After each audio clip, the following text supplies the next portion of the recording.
Здравейте, приятели! Днес ще пробвам американската напитка Prime, създадена от Логан Пол и KSI, които също са американци.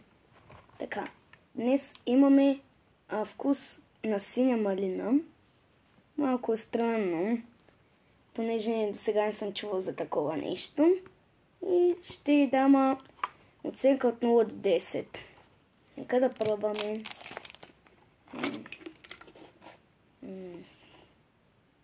Мирише горе-долу на между вода от рози и малини. Не знам какво ще стане. 3, 2, 1.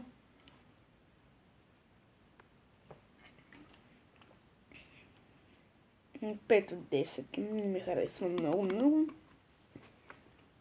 Пак да ви кажа, има много съставки. Все пак мисля, че си има вкус, но от друга страна не ми харесва много. Така че ще дам едно стабилно 5 от 10. Последвайте ме за още такива видеа и харесайте видеото.